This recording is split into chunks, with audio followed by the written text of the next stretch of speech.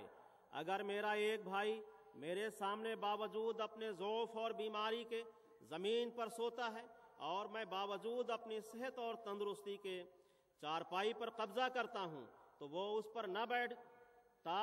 نہ بیٹھ جاوے تو میری حالت پر افسوس ہے۔ اگر میں نہ اٹھوں اور محبت اور ہمدردی کی راہ سے اپنی چارپائی اس کو نہ دوں اور اپنے لیے فرش زمین پسند نہ کروں، اگر میرا بھائی بیمار اور کسی درد سے لاچار ہے تو میری حالت پر حیف ہے۔ اگر میں اس کے مقابل پر امن سے سویا رہوں اور اس کے لیے جہاں تک میرے بس میں ہے آرام رسانی کی تدبیر نہ کروں۔ کوئی سچا مومن نہیں ہو سکتا جب تک اس کا دل نرم نہ ہو۔ خادم القوم ہونا مخدوم بننے کی نشانی ہے، اور غریبوں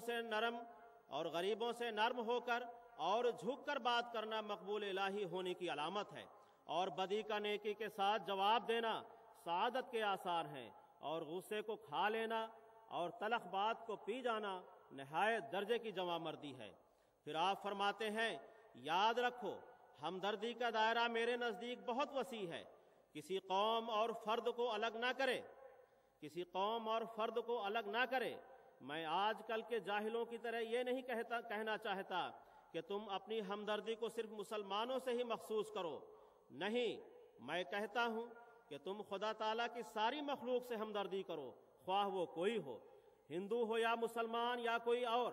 میں کبھی ایسے لوگوں کی باتیں پسند نہیں کرتا جو ہمدردی کو صرف اپنی قوم سے مخصوص کرنا چاہتے ہیں۔ یہ ہے وہ نہ مٹنے والی لازوال تعلیم جس پر جماعت احمدیہ کے خدمت انسانیت کے نظام کی بنیاد ہے اور ہمیشہ رہے گی۔ اللہ تعالی ہمیں خلافت احمدیہ کے زیر سایہ ہمیشہ خدمت انسانیت کی توفیق عطا فرمائے۔ حضرت مسیح موعود علیہ الصلاۃ والسلام کے اس شعر پر اپنے بیان کو ختم کرتا ہوں۔ میرا مقصود و مطلوب و تمنا خدمت خلق است، ہمی کارم ہمی بارم ہمی رسمم ہمی رحم، وآخر دعوانا الحمدللہ رب العالمین۔